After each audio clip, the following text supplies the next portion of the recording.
আমার স্বামী বাড়িতে ছিল না, তাই আমি কাজের লোকের ঘরে গেলাম। কাজের লোকের সাথে রাতে ঘুমানোর সাথে সাথে কাজের লোক এমন একটা কাজ করল যে আমার অন্তরাত্মা কেঁপে উঠল। এই কাজের লোকটা অনেক রোমান্টিক ছিল দেখতে, যাকে আমার স্বামী কিছুক্ষণ আগে নিয়ে এসেছে। আমার স্বামী দরজার বেল বাজানোর সাথে সাথে আমি দরজা খুললাম। এই কাজের ছেলেকে আমার স্বামীর সাথে দাঁড়িয়ে থাকতে দেখে আমি চোখের পলক ফেলতে ভুলে গেছি। এই কাজের ছেলেটি যেন স্বর্গের রাজপুত্র সৌন্দর্যে ভরপুর। আমি ভুলে গেছি যে আমার স্বামীও ওর পাশে দাঁড়িয়ে আছে। আমার স্বামী আমার হাতটা ধরে একটু নাড়াচাড়া দিলেন। আমি অবাক হয়ে উঠলাম। আমার স্বামী বলল, কি ব্যাপার, পিছনের দিকে সরো, সাগরকে ভিতরে ঢুকতে দাও। সাগর 12 বছরের রোমান্টিক ছেলে। আমি সরে দাঁড়ালাম একটু। আমার স্বামী সাগরকে নিয়ে ঘরের ভিতরে ঢুকল। আমি মনে মনে ভাবছি, কেন আমার স্বামী একে সাথে করে নিয়ে এসেছে। আমাকে পোশাক ছাড়া দেখে আমার স্বামী আমার দিকে চোখ বড় বড় করে তাকালো। আমি বেশিরভাগ সময় বাড়িতে একাই থাকতাম। বাড়িতে আমি আর আমার স্বামী ছাড়া আর কেউ ছিল না, সেই জন্যই আমি বাড়িতে বেশি পোশাক পরতাম না। কিন্তু যখন তাকে ওরকম চোখ করে তাকাতে দেখে আমি বুঝতে পেরেছি যে আজ তার সাথে অন্য ছেলেও আছে। তাই সাথে সাথে কিছু পোশাক চেয়ারের উপর থেকে নিয়ে আমার শরীরের সাথে নিলাম। কিন্তু সাগর আমার দিকে একবারও চোখ তুলে তাকায়নি। এখানে আসার পর থেকেই চোখ নামিয়ে দাঁড়িয়ে আছে। আমি আমার স্বামীকে জিজ্ঞাসা করলাম, কে এটা? সে বলল, এই ছেলে অসহায় সম্বলহীন, কিন্তু এই ছেলে সৎ এবং ভদ্র, সেজন্যই আমি একে বাড়িতে কাজের জন্য এনেছি। এই ছেলে তোমার সাথে ঘরের ছোটখাটো কাজ করে দেবে। যদিও আমার স্বামী এক যুবককে ঘরে এনেছে শুনে আমার মন খারাপের কথা ছিল, কিন্তু আমার মন খারাপ হয়নি। কেন আমি জানি না, আমার স্বামীর এই সিদ্ধান্তে আমি ভিতরে ভিতরে অনেক খুশি হয়েছি। তাই বললাম, এটা তুমি অনেক ভালো করেছ, কারণ ঘরের কাজ করতে আমার অনেক কষ্ট হয়ে যায়। তারপর যখন বাজার থেকে জিনিস কিনে আনতে হয় তখন তো ক্লান্ত হয়ে পড়ি। আমার স্বামী বলল, তাই তো একে এনেছি, যাতে তোমাকে বাইরে যেতে না হয়। বাইরের সব কাজ তাকে দিয়ে করিয়ে নিতে পারবে এবং বাড়ির ছোটখাটো কাজও এ করে দেবে। আমাদের বাড়িটা অনেক ছোট ছিল, তাই বাড়িতে কাজের লোক থাকার জন্য আলাদা ঘর ছিল না। কিন্তু আমার স্বামী এই ছেলেটির জন্য বাড়ির স্টোর রুম খালি করে দিয়েছে। আমার স্বামী সেখানে একটা খাট এনে রেখেছে এবং ফ্যানও দিয়েছে। আমার স্বামী একটি প্লেটে খাবার নিয়ে স্টোর রুমে ওকে খেতে দিয়ে এলো। আমার স্বামী আমাকে বলল, যখন কোনো কাজ থাকবে না তখন এক বাড়ির ভিতরে বেশি সময় থাকতে দেবে না, একে স্টোর রুমে থাকতে বলবে। আমি বললাম, ঠিক আছে, কেন জানি না, আমার ভিতরে অদ্ভুত চিন্তাভাবনা আসে, ফলে সারা রাত শান্তিতে ঘুমাতে পারিনি। আমি চোখ বন্ধ করলেই চোখের সামনে ভেসে ওঠে সাগর মুখটা। কেন জানি না, তবে আমার মন চাইছিল রাতটা তাড়াতাড়ি শেষ হয়ে যাক আর আমার স্বামী তার কাজে চলে যাক, আর আমি এই সাগরকে মন ভরে দেখি, যাকে এক পলক দেখে আমি পাগল হয়ে গেছি। যতটা সুন্দর এই ছেলে ছিল, আজ পর্যন্ত কোনো মেয়ের মুখও এত সুন্দর দেখিনি। এই কথাটা ভেবেই আমি অবাক হচ্ছিলাম যে এ কেমন অদ্ভুত ছেলে যে একবারও আমার দিকে চোখ তুলে তাকালো না। পরের দিন অনেক ভোরে ঘুম থেকে উঠে রান্নাঘরে গিয়ে নাস্তা তৈরি করছিলাম। আমি এমন সময়ে আমার স্বামী স্টোর রুমের দরজায় শব্দ দিল। ছেলেটি বেরিয়ে আসে। আমার স্বামী ওকে বলল, বাজার করে এনে মালকিনের সাথে প্রয়োজনীয় কাজ করে নাও, তারপর আমি তোমাকে দোকানে নিয়ে যাব। এই কথা শুনে আমি চিন্তায় পড়ে গেলাম যে কেন আমার স্বামী একটি দোকানে নিয়ে যাবে। সে তো একই ঘরের কাজের জন্য নিয়ে এসেছে। আমি খাবার তৈরি করা বন্ধ করে বাইরে বেরিয়ে এসে বললাম, একে কোথায় নিয়ে যাবে? একে তো ঘরের কাজের জন্য এনেছ, তাই না? আমার কথা শুনে আমার স্বামী প্রথমে আমার দিকে অদ্ভুতভাবে তাকালো, তারপর বলল, সারাদিন এখানে এ কি করবে? এখনো 1 ঘন্টা বাকি আছে, তুমি যে কাজ করতে চাও করিয়ে নাও, তারপরে একে আমি আমার সাথে দোকানে নিয়ে যাব, আর একবারে রাতে আমার সাথে ফিরবে। তারপরে রাতে তোমার যে যে কাজ বাকি থাকবে তা করে দেবে। কথাটা শুনেই আমার মনটা খারাপ হয়ে গেল। আমি ঘরে এসে নাস্তা রেডি করলাম, আর ছেলেটিও রান্নাঘরে এসে বলল, দিদি, তোমার কোনো কাজ থাকলে বলো, আমি তাড়াতাড়ি করি। ওর দিকে ঘুরে তাকালাম, এখনো মাথা নিচু করে কথা বলছিল। ওর দিদি বলা শুনে আমার শরীরে কেমন যেন রাগ হয়ে গেল। এটা সত্য যে আমি ওর চেয়ে কয়েক বছরের বড়, কিন্তু দিদি তো মোটেও না। আমি বললাম, দেখো, আমার নাম সুদীপা, আমাকে সুদীপা বলেই দেখো। আমার এত বয়স হয়নি যে আমাকে দিদি বলে ডাকবে। আমি অনেক খুশি মনে ওকে এই কথাটা বললাম। তারপর একটু রাগ দেখিয়ে বেশি এর মধ্যে বাসনগুলো রাখলাম। আমি আর ওকে বললাম বাসনগুলো ধুয়ে তারপর রান্নাঘর পরিষ্কার করে যাবে, এই বলে আমি বেরিয়ে এলাম। আমার স্বামী রেডি হচ্ছিল। রেডি হয়ে নাস্তা শেষ করে এদিকে সাগর সব কাজ করে ফেলল। বাজার থেকে জিনিস নিয়ে এসেছিল। তার কিছুক্ষণের মধ্যেই আমার স্বামী ওকে দোকানে নিয়ে গেল। কেন জানি না আজকের দিনটা অনেক কষ্টে কাটিয়েছি। আমার মনে হচ্ছিল সময় যেন থেমে গেছে। আমি বারবার ঘড়ির দিকে তাকাতে থাকলাম, যদিও প্রতিদিন আমার সময় দেখতে দেখতেই কেটে যেত, কারণ ঘরের কাজে সারাদিন ব্যস্ত থাকতাম। আমি তাই মনে হতো দিনটা অনেক তাড়াতাড়ি পার হয়ে গেল, কিন্তু আজ যেন সময় পার হচ্ছে না। এই অস্থিরতায় আমি অনেক কষ্ট পাচ্ছিলাম। বারবার আমার ওই ছেলের কথা মাথায় আসছিল। আমার স্বামী রাতে আসার সময় হওয়ার আগেই আমি তাড়াতাড়ি রুমে গিয়ে ভালো পোশাক পরে মেক আপ করলাম, এমনকি আমার চুলগুলো ছেড়ে দিলাম। যদিও আমার বিয়ে হয়েছে 7 বছর, আমি কখনই আমার স্বামীর জন্য এভাবে সাজিনি। বিয়ের প্রথম 1 মাস নিজেকে সুন্দর করে সাজাতে, এরপরে আমি ঘরের কাজে এত ব্যস্ত হয়ে পড়ি যে সাজার কথা মাথাতেই আসতো না আমার। কিন্তু আজকে কেন জানি না আমার নিজেকে সুন্দর করে সাজাতে মন চাইল। আমাকে সবাই সুন্দরী বলতো। বয়স প্রায় 30 বছর হলে কি হবে? আমার সুন্দর চেহারার কারণে বেশিরভাগ মানুষ আমাকে অবিবাহিত বলেও মনে করত। আমি যখনই আমার স্বামীর সাথে কোথাও যেতাম সবার চোখ আমার দিকে আটকে থাকত, কারণ আমার স্বামী চেহারা ভালো ছিল না। তার অনেক বড় শরীর এবং উচ্চতাও কম, আর আমি সুন্দরী।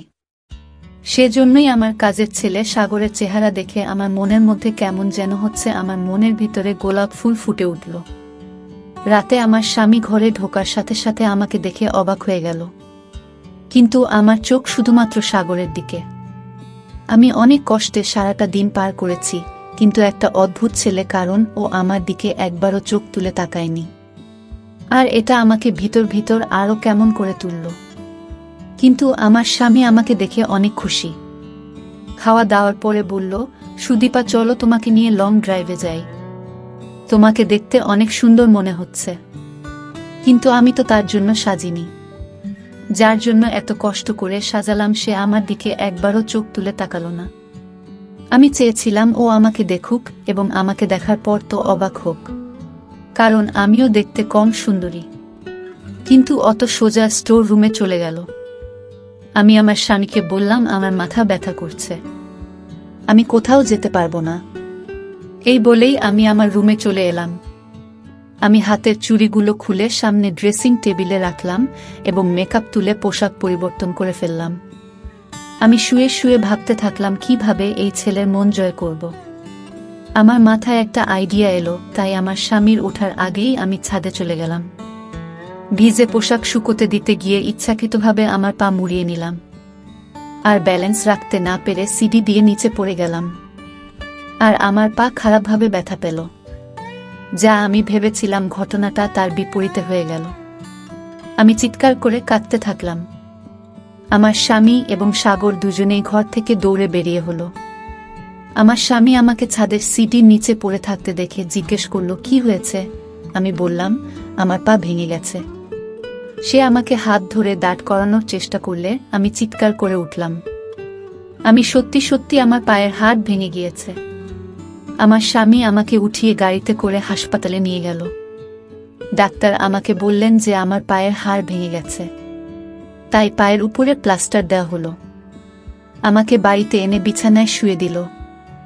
আমার স্বামী টেনশনে পড়ে গেলেন এবং বললেন, এখন আমি কিভাবে দোকানে যাব?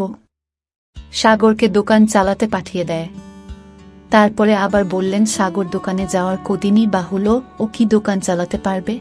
আমি আমার স্বামীকে বললাম, তুমি দোকানে যাও, সাগরকে এখানে রেখে যাও, আমার কিছু দরকার হলে ওকে বলবো। আমার স্বামীও রাজি হয়ে নিজের কাজে চলে গেল। আমি মনে মনে অনেক খুশি। যদিও আমার পায়ে অনেক ব্যথা হচ্ছিল। আমি পা নাড়াচাড়া করতে পারছিলাম না, কিন্তু আমার মনে শান্তি ছিল। অনেক স্বামী চলে যাওয়ার সাথে সাথে আমি সাগরকে ডাকলাম এবং আমার কিছু পোশাক খুলে সামনের সোফায় ফেলে দিলাম। সাগর আমার রুমে ঢোকার সাথে সাথেই নিচের দিকে তাকিয়ে বলল, বলুন। আমি চেয়েছিলাম ও আমাকে দেখুক, তাই আমি ওকে আমার কাছে আসতে বললাম। সাগর আমার কাছে এসে জিজ্ঞেস করল, বলুন কি বলবেন? আমি রান্না করতে পারি, তাই রান্না করে ফেলেছি। রান্নাঘর এবং ঘরও পরিষ্কার করে ফেলেছি। আমি ওকে বসতে বললাম। এটা শুনে ও আমার দিকে তাকালো এবং সাথে সাথে চোখ ফিরিয়ে নিল আর পা পিছিয়ে গেল আর বলল, কিছু প্রয়োজন হলে বলুন। ওর এই কথা শুনে আমি উপরে গিয়ে বললাম, আমার পায়ে অনেক ব্যথা আর রুমে বসে বোরিং হচ্ছি। বাইরে ব্যালকনিতে বসবো, তুমি আমাকে ধরে বাইরে নিয়ে বসিয়ে দাও। আমি চাইছিলাম ও আমার কাছে আসুক, কিন্তু ও এই কথা শুনে অবাক হয়ে বলল, আমি কাজ করতে পারবো না। রাতে স্যার এলে তবেই বের হতে পারবেন। এই বলেই রুম থেকে বেরিয়ে গেল। আমার অনেক রাগ হচ্ছিল যে ও নিজেকে কি ভাবে। আমি যতই ওর কাছে যাওয়ার চেষ্টা করছি, ও তো আমার থেকে দূরে পালাচ্ছিল। কিন্তু একদিন সুযোগ পেয়ে গেলাম। আমার স্বামী কাজের জন্য বাড়ি থেকে বের হয়েছে। অমনির সাথে সাথে ইচ্ছা করে এমনভাবে চিৎকার শুরু করলাম যেন আমি পড়ে গেছি। আমি খাট ধরে কোনো রকম মাটিতে বসলাম এবং এমন ভাব করলাম যেন বিছানা থেকে পড়ে গেছি। সাগর রুমে ঢোকার সাথে সাথে আমি কান্নার অভিনয় করতে থাকলাম। ও আমার কাছে এসে আমাকে পড়ে থাকতে দেখে ওকে বাধ্য হয়ে আমাকে ধরে উঠাতে হলো। যখন ও আমার হাত এবং আমার শরীরটা ধরে আমাকে ওঠানোর চেষ্টা করল, তখন আমার হৃদয়টা কেমন একটা করতে থাকলো। আমি অনেক খুশি। আমি তো এটাই চেয়েছিলাম। ও আমাকে বিছানায় বসিয়ে দিল। তারপর থেকে প্রতিদিন আমি এটাই করতে থাকলাম। আমি ওকে বারবার ডাকতাম, আরও আমাকে সাহায্য করতে বাধ্য হতো। আমি চেয়েছিলাম যে আমার ঘনিষ্ঠতা ওকে অস্থির করে তুলুক। যখন কোনো ছেলে একজন মহিলা এত কাছাকাছি থাকে, তখন তার মনে কিছু না কিছু সৃষ্টি হয়। আসলে একজন মানুষ তার কাঙ্ক্ষিত জিনিস যদি কাছে পায়, তাহলে সেটা তাকে চিন্তায় ফেলে দেয়। আমিও তো এটাই চাইছিলাম। আমার বিয়ের 7 বছর পার হয়ে গেছে, কিন্তু এখনো আমার বাবু হয়নি। আমার স্বামী আজ পর্যন্ত আমাকে এ নিয়ে কখনো খারাপ কথা শোনায়নি। আমি সুন্দরী, সেজন্য যখনই যে কোনো অনুষ্ঠানে যেতাম, অল্প বয়সী সুন্দর ছেলেদের দেখে আমার চোখ তাদের দিকে আটকে যেত। সুন্দর আর রোম্যান্টিক ছেলেদের দেখে আমার হৃদয়ে ঝড় শুরু হয়ে যেত। এই সময় আমার স্বামী আমার পাশে বসে থাকলে আমার অনেক খারাপ মনে হতো। মাঝে মাঝে মনে হয় যেন আবেগে ভুল সিদ্ধান্ত নিয়ে ফেলেছি আমি শুধু টাকা দেখেছি, কারণ আমার বাবা গরিব আর বাড়িতে অভাব থাকতো সব সময়। সেই মুহূর্তে আমার মনে হয়েছিল, যখন আমার কাছে টাকা থাকবে, তখন আমি জীবনের সমস্ত সুখ পাব আর আমার মনের সমস্ত দুঃখ দূর হয়ে যাবে। আমার স্বামী সুন্দর নয়, কিন্তু ভেবেছিলাম একজন মানুষের সমস্ত গুণ থাকে না। আর স্বামী যে সুন্দর নয়, এই দুঃখ আমি সময়ের সাথে সাথে ভুলে যাব। কিন্তু এরকম হলো না। আমি আমার স্বামীকে কখনই পছন্দ করতে পারিনি, যদিও আমরা একটা সুন্দর বাড়িতে থাকতাম। আমার রুমে এসে আছে, খাওয়ার পর আর কোনো কষ্ট নেই। টাকা পয়সা খরচ করার সময় আমাকে চিন্তা করতে হতো না। কিন্তু আমার স্বামীর সাথে থাকতে একদমই পছন্দ হতো না আমার। তার সাথে যতটা সময় থাকতাম, মানসিক সমস্যায় ভুগছি আমি। সেই সময় আমার না টাকা পয়সা না বড় বাড়ি কোনটা ভালো মনে হতো না। মাঝে মাঝে আমার মনে হতো হয়তো ভুল করে ফেলেছি। আমার স্বামী যদি আমার প্রিয় হতো, তবে আমি তার সাথে ছোট ঘরেও আনন্দের সাথে থাকতে পারতাম। ওর সাথে আমি মন খুলে কথা বলতে পারতাম। আমার মনের ইচ্ছে আমার মধ্যে একটা ভালো চাহিদা তৈরি করে। সাগরকে দেখে আমার মনে হলো আমার খোঁজ শেষ। আমি চেয়েছিলাম ও আমার দিকে আকর্ষিত হোক, কিন্তু আমার দিকে মুখ তুলে তাকাতো না। আমি ওর চোখে আমাকে দেখতে চেয়েছিলাম। এখন আমার পা অনেকটাই ঠিক হয়ে গেছে, প্লাস্টারও খুলে ফেলেছি আমি। কিন্তু আমি হাঁটার সময় ইচ্ছাকৃতভাবে ব্যথার অভিনয় করতাম, যাতে ও আমাকে ধরে হাঁটতে সাহায্য করে। আমার স্বামী আমাকে একটা স্ট্যান্ড কিনে দিতে চেয়েছিল, যাতে আমি তার সাহায্যে সহজে হাঁটতে পারি। আর ডাক্তারও বলেছিল, আপনি আপনার পায়ে ভর দিতে পারেন। আমি আমার স্বামীর দিকে চোখ গরম করে তাকিয়ে বললাম, ডাক্তার কিভাবে বুঝবে আমার ব্যথা হচ্ছে কি না? তার কি, সে তো আমার হাঁটার কষ্ট বুঝতে পারছে না। কিন্তু এই নাটক কতদিন চালিয়ে যেতে পারবো? আমি আমার স্বামীর কাছ থেকে মুক্তি চাই। একদিন সাগর রান্নাঘরে বসে তার ছোট নোকিয়া মোবাইল দিয়ে কারো সাথে কথা বলছিলেন। আমি সেই সময় মোটামুটি হাঁটাচলা করতে পারতাম। আমি ইচ্ছা করেই ধীরে ধীরে রান্নাঘরের দরজার কাছে এগিয়ে গেলাম। ও কাউকে বলছিল, অনেক তাড়াতাড়ি মাকে তোমাদের বাড়িতে পাঠাব। আমি এখন চাকরিও পেয়ে গেছি। এখন তোমার বাবা মা না করতে পারবে না। আমি তাকে অনেক টাকা দিয়েছি, তোমাকে বিয়ে করে শহরে নিয়ে আসব। কথাটা শুনে আমার মন উড়ে গেল। আমি সাগরকে অনেক ভালোবাসতে শুরু করেছি। ওটা থেকে দূরে থাকতে পারবো না আমি চেয়েছিলাম ও আমাকে ভালোবাসে, কিন্তু ও তো অন্য মেয়ের প্রেমে পড়েছে।